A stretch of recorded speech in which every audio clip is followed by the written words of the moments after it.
What's going on, guys? It's Jimmy here. Welcome to our daily show where we discuss everything going on here in our country that you need to know about here on a daily basis. And really, there's a lot going on here as we get closer and closer to the midterms. Yeah, it's crazy here. When we go back a few years ago, we actually had, it's interesting how history somewhat repeats itself, but in this case, a slightly different pattern here. We go back here, a lot of comparisons being made that the FBI raided, quote, the word raid is being used here loosely for both former President Donald Trump and almost President Hillary Clinton, who actually won the popular vote but lost the election. Yeah. Some Democrats would say that the election was stole from her because, obviously in quotes there, she won the popular vote but didn't win the election. The irony there, right? Um, and here's where it gets interesting here because the FBI raided her emails right before the election. And even Donald Trump previously said that the FBI jokingly helped her win the election. Well, now the FBI has executed a search warrant on his Mar-a-Lago, Florida property. This is because that he previously had 15 boxes of classified documents that he was supposed to return to the White House. He was actually not even supposed to take them from the White House at all. When leaving the White House, he was not supposed to take these at all. And he took them to his Florida property. So that wasn't supposed to happen at all to begin with. And he had these 15 boxes, okay? So they had to get those back from him, which wasn't supposed to happen to begin with. So they had to retrieve these 15 boxes of classified documents. Well, now, after this search warrant was executed, we now know that FBI agents took around 12 more boxes, apparently with maybe some classified documents again, from Trump's Mar-a-Lago home in their raid. Again, raid is a loosely used word because it was a legal search because they got a search warrant from a federal judge here. His lawyer says that they took around 12 boxes. Here's a little bit more information here, and you'll hear this from a New York Times expert here on kind of what happened. Take a listen here. Remember that boxes of documents were eventually retrieved from Trump's estate. So why would a federal magistrate, a judge in West Palm Beach, sign off on a search warrant? What else did they think was being held by Trump? We know that the judge agreed with the DOJ that there was probable cause of a potential crime, but what's the crime exactly?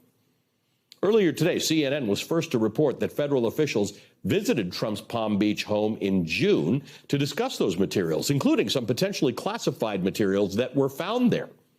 According to multiple outlets, one of those Justice Department officials, who was a counterintelligence official, visited Trump's home and met with two of his lawyers in the spring. Tonight, the Wall Street Journal was one of the first to report that federal agents executed that search warrant in part because they were concerned that classified materials remained at Mar-a-Lago after 15 boxes had been retrieved earlier this year. The Washington Post also has new reporting on the search warrant tonight. Here's the lead, quote, in the months before the FBI's dramatic move to execute a search warrant at former President Donald Trump's Florida home, federal authorities grew increasingly concerned that Trump or his lawyers and aides had not, in fact, returned all the documents and other material that were government property. Officials became suspicious that when Trump gave back items to the National Archives about 7 months ago, either the former president or people close to him held on to key records. Trump's lawyer, Christina Bobb, confirms tonight to NBC News that federal agents took roughly a dozen boxes from Mar-a-Lago yesterday. Now, this is in addition to the 15 boxes they recovered in January. The New York Times reports that this Justice Department investigation into Trump's handling of the alleged classified documents is separate from the department's January 6th inquiry. So we certainly have an awful lot to unpack. Joining us now is the perfect person to go to, Katie Benner. She covers the Justice Department for the New York Times. Katie, it is good to see you. Thank you for being with us today. I've tried to sort of lay it out. It's a bit confusing because there's the mechanics of the search warrant, and then there's the what are they looking for and what do they think the crime is? To the best of your knowledge at this point, what are the answers to those questions? Sure. So at this point, the search warrant was for documents related to the National Archives matter and really nothing more. Now, that said, we've spoken to many experts who say that if in obtaining information from Mar-a-Lago, investigators find items or documents or anything else that could pertain to other investigations, they are allowed to use that information. However, in terms of the actual search warrant itself, they are to execute the warrant based on the probable cause that they've laid out before the judge. And again, we understand this to be the issue of whether or not Trump returned all the documents that he should have to the National Archives. Interestingly, the person who has the answer to this question of what was taken from Mar-a-Lago is Donald Trump himself, because we know that when federal agents execute a search warrant and take items from somebody's property, they leave an inventory list of what they've taken. So the person who could answer this question for us today is Donald Trump. So this has always been a tricky one. How to know what should be with the archives and shouldn't have stayed with Trump, right? Like, what have we always known what we were looking for here? Because there were those 15 boxes that were taken out in January.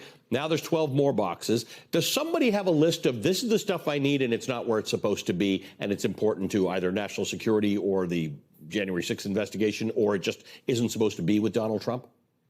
So initially, the National Archives, they felt that they were not getting everything they should have from the Trump White House after he left the residence. And part of they're doing an archival project, so they can tell when documents are discussed in emails and in other ways. They're cross-referencing documents. They'd heard about documents, so they knew that there were some materials they weren't getting, and they asked for those documents. And that is when they received the 15 boxes at the beginning of this year. Now, what is interesting is that the archives was not confident that Donald Trump had given them absolutely everything. And you see in their communications with Congress in February that the National Archives said, we have asked Donald Trump to please turn over anything more that he may or may not find. So they were not confident those 15 boxes were the last word. And they also notified the Justice Department at that time and said, of what we have obtained of these 15 boxes, we do see that there's classified material here you might want to investigate and understand, because mishandling of classified information can be criminally charged. So the Justice Department then began to look into it. Now, you reported today that the FBI's search of Mar-a-Lago is not related to the Justice Department's probe of January 6th, that they're two separate matters.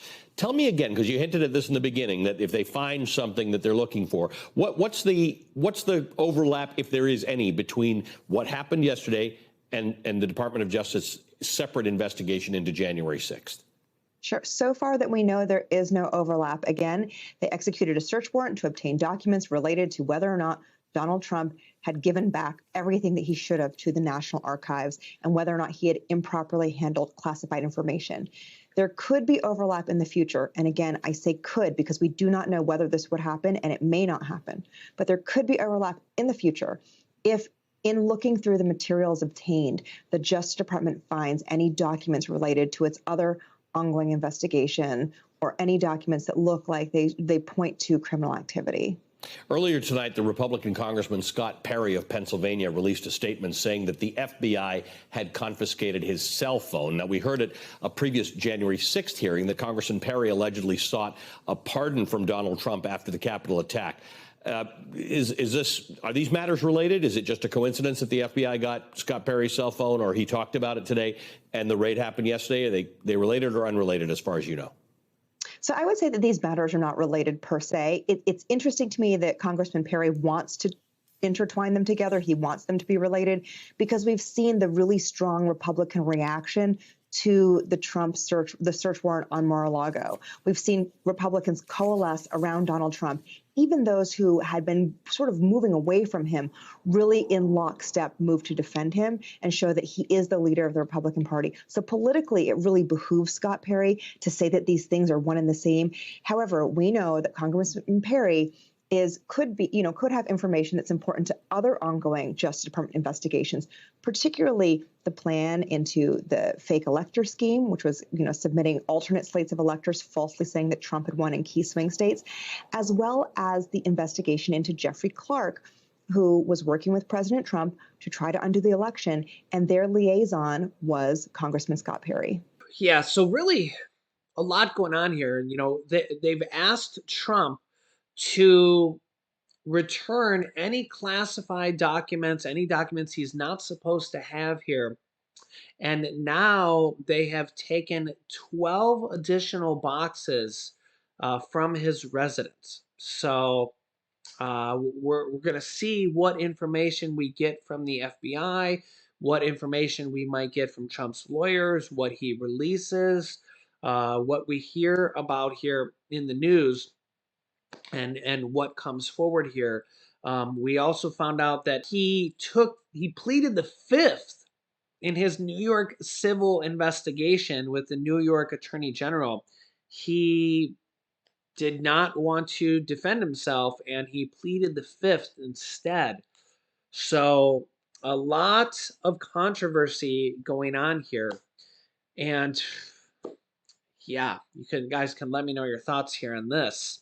The thing that gets me about these classified documents is,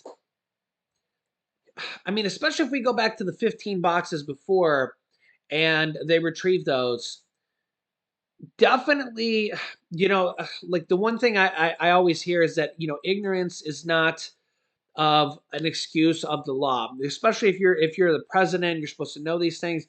They retrieved the 15 boxes before.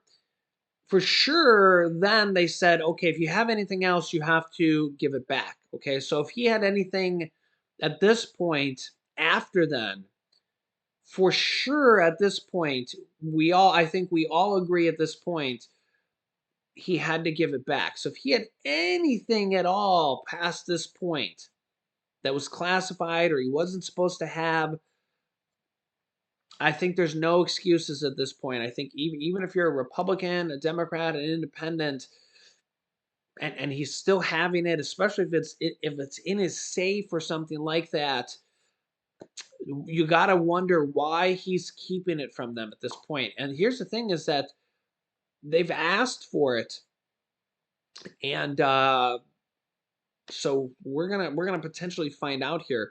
Now the question here is, are they just trying to get it back from him, or is there going to be criminal charges as well? That would be very interesting because he's a former president of the United States, and they've asked him for it, and he purposely didn't give it back after they've kind of gone through this process a couple times. Let me know your thoughts here in the comments. Meanwhile, we finally got President Biden just signed in the PACT Act for veterans. Thankfully, we finally got both Republicans and Democrats to agree and come together for millions of veterans to provide them health care. President Biden just signed this into law.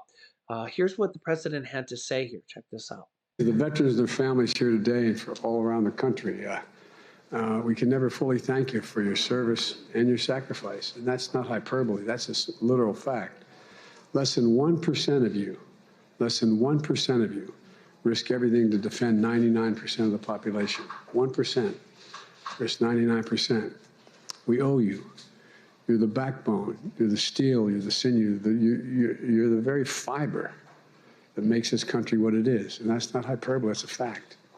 As a nation, we have many obligations. I've been saying this for a long, long time. We have many obligations, but only one truly sacred obligation: to equip those we send into harm's way and to care for them and their families when they come home. We have a lot of obligations, but that's a truly sacred obligation we have.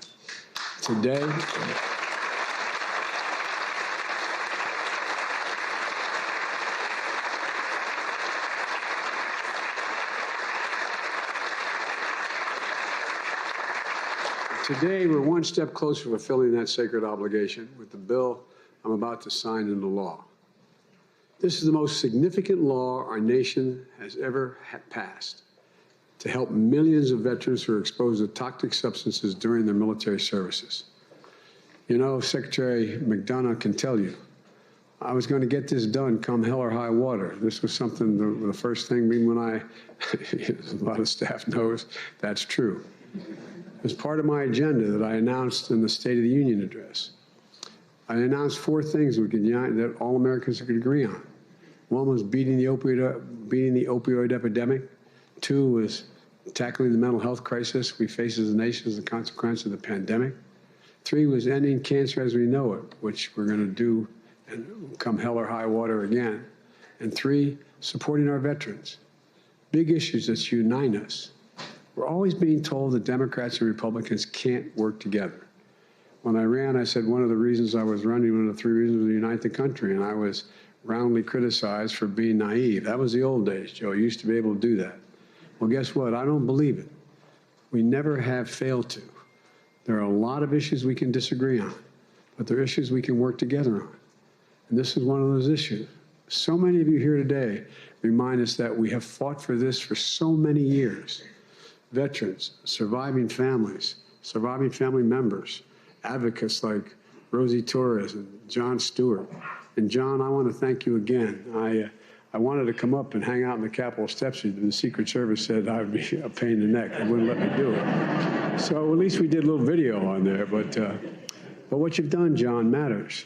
And you know it does. You should know. It really, really matters. You refuse to let anybody forget. Refuse to let them forget. And we owe you big, man. We owe you big.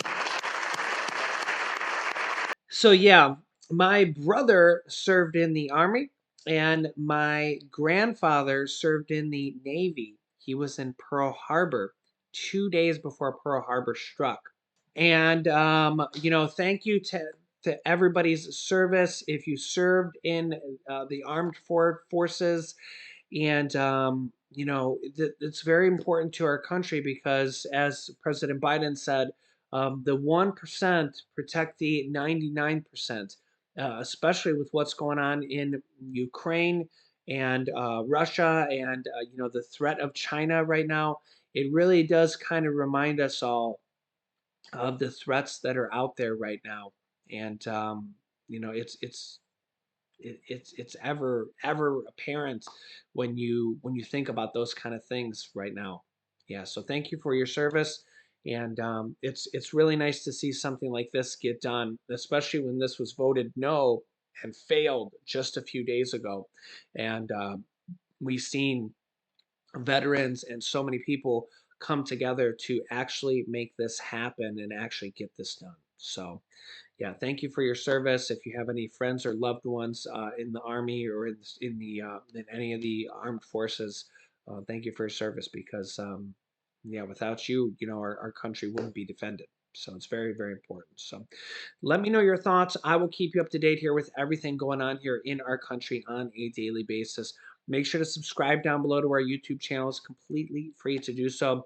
Click the bell icon down below to get notifications when we go live with new videos.